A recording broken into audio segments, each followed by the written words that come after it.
Hi Cancerians, this is Starseedheart. Thank you for tuning in to Vibes. We are here today to present to you a reading for September the 22nd through the 27th.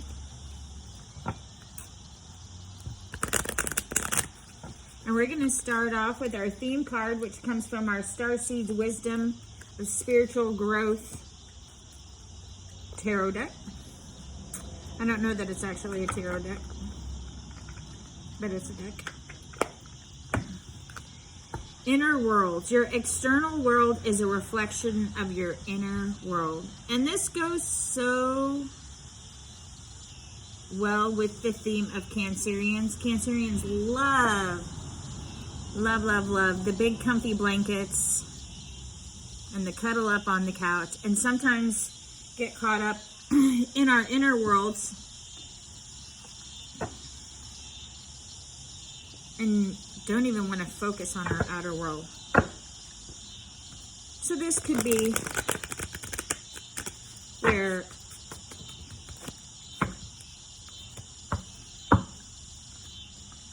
we have gotten to the point where the feng shui in our home is just absolutely gorgeous.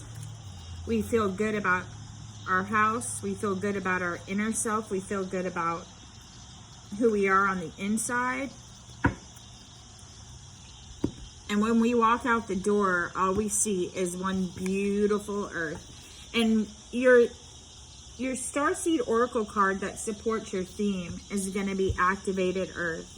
Power places, ley lines, trust where they led. Isn't that beautiful? It looks to me like you need to get out of the house, Cancer. We currently have a full moon. Well, it's no longer a full moon, but a moon influenced by Pisces. We have our sun is being influenced by a Virgo, so water and earth. And it's time to get outside. It's either spring or fall, and it is calling to you to step out of the house. Let's see what's in store for us for the week of September the 22nd through the 27th for our Cancerians. September 22nd through the 27th for our Cancerians. We're only doing this reading for a week due to the fact that the planets are going to change on the 27th and Mercury is going to go into retrograde. Nice. You have Libra energy, air energy, that confident Nine of Cups, and the Hangman. Let's talk a little bit about the Hangman and what it means to us as Starseed. So the Hangman is a water card, and it's also influenced by Neptune. And then we have the Judgment card, which is normally a Libra card. But it's a water card, and it is influenced by Pluto, which is Scorpio energy. So a lot of people put Judgment with Libra because Libra is the balance. But this is also influenced by, this is Pluto, Neptune. Two of Wands is going to be Cetus. Let me look up your Two of Wands here and talk about this card a little bit.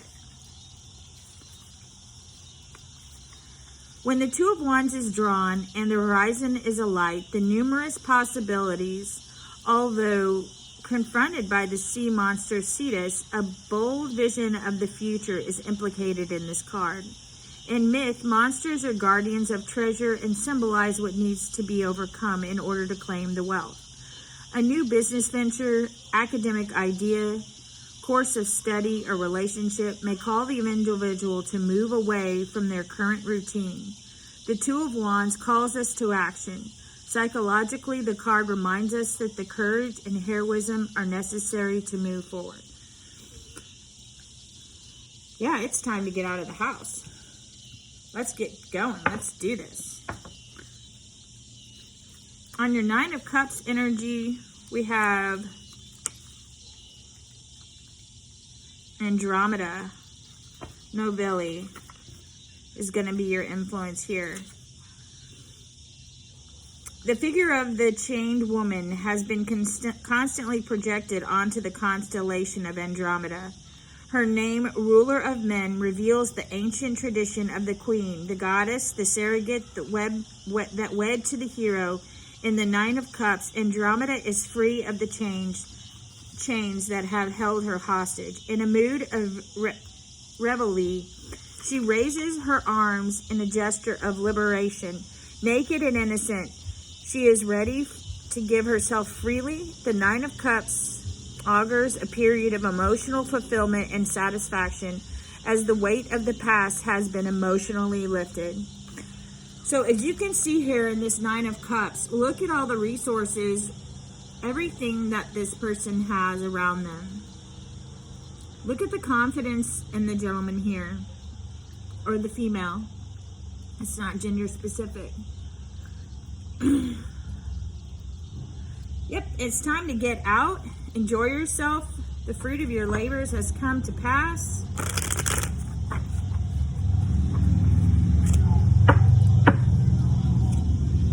You are good to go. Prince of Swords is ushering it in. More Pisces energy. Yeah. So, clarifying your 9 of Cups, you have the mutable earth, which is in line with Virgo right now. And the Prince of Pentacles is offering you something. And if you see that's mutable earth, there's a park somewhere. There's a park bench somewhere that's calling your name. Bring a great book. Bring a blanket. Get out there. Go sit on that hill. Read that book. Flap your legs in the wind. Look at what he wants to usher in for you. Your chain of thought has been very inward. And it's time to go see what's manifested inside. Especially as we move into Mercury at retrograde next week. A lot of clearing and grounding is needed this week in order to make it through the next 30 days.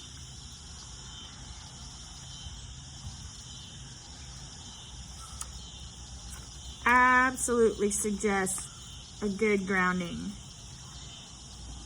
8 of Wands here is influenced by Era. Let's talk a little bit about Era. At the heart of Greek religion was the ritual of sacrifice performed at the altar, an essential aspect of every sanctuary. Altars were the centerpieces of the holy ground where rituals were intact. This card suggests we have stepped into a sacred time, which is full of synchronicities after having sacrificed what is appropriate. In celestial tarot, Era is the altar on fire with the doubt and anxiety that supplements have sacrificed to the gods. Having burnt away the pollution and difficulty, the card augurs a period of positive action, travel, movement into new territory. So as you can see here,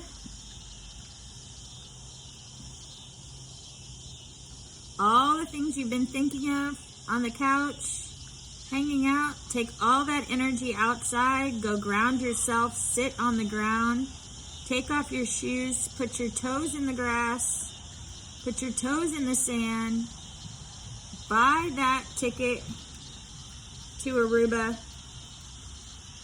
go fly to the Dominican. If we could get to Australia, we would. Fly somewhere that allows you to. So we have the last card, which is our 4 of Swords. Look at the energy that we get to release with this grounding.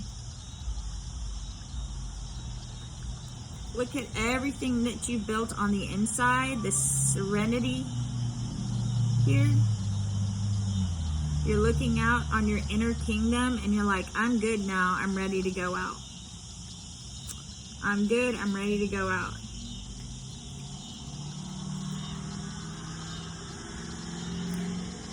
You know, if you're an agoraphobic, which I have friends who have agoraphobia and I do readings for, and if you're an agoraphobic, what I would suggest here as a solution to this is open up all your windows. You know, if you're sitting on your couch, I would suggest wash all your blankets on your couch. I would suggest, I don't necessarily encourage everyone to sage because not everyone sages properly.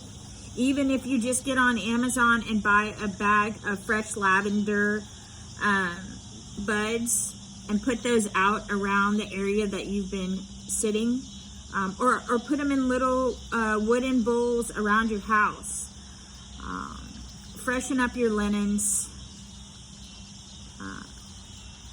And definitely get all of the energy that's been working its way around your couch or your chair or whatever it may be, your car. Some people sleep in their cars. Some people sleep in their van. Feng shui, clear it out. Clean everything out. Clean your stove. Clean it all. Yeah, and you may not have the funds to travel. If you don't, that's a great way to travel. Clean everything and sit down and read a book.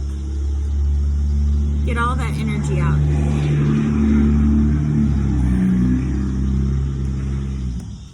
Yep. And what I see for you guys is mutable air as your end and mutable earth, which is great because that's a solid ending. Here, you have the support of earth and air to release everything that you have been looking and working on inward. Yeah, and you have the blessing of the sun. You have, which is our Father. If you cannot get outside, and I don't know what's having me think about my agoraphobics at this time, but I have a few friends who are agoraphobic. The sun is so powerful. He is our Father, and 15 minutes in the sun can do you wonders. Even if you're not able to mobily get out of your home, open up your window, open up your drapes, sit in front of the window, and see what the sun blesses you with. The sun's blessings from our Father. That's just amazing. And that's your end result. That's your absolute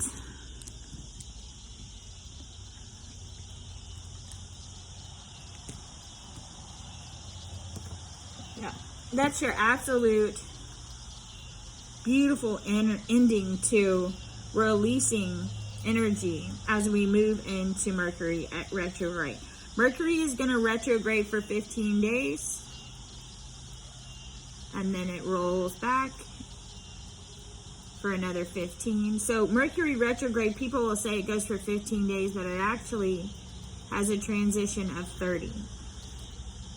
One of the things you can do in the future is, whether it be add one of those 10-minute exercise routines.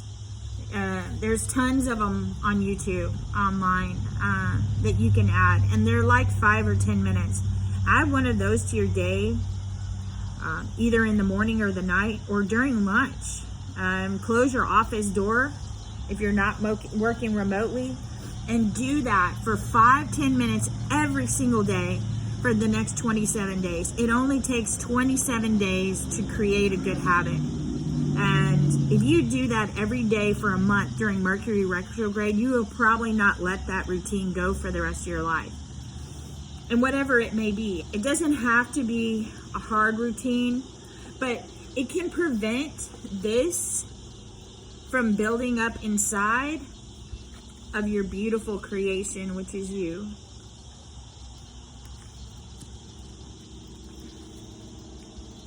Absolutely. Okay, my sweet Cancerians, thank you so much for joining us. And Starseedheart, if you're looking for a personal reading, absolutely reach out to me at starseedheart@gmail.com. Natal charts are required to do personal readings with me, and I can guide you on how to go about and get your natal chart if you don't already have it. I appreciate you for tuning in today. Please like, subscribe, and click that bell. Have a good day. Bye-bye.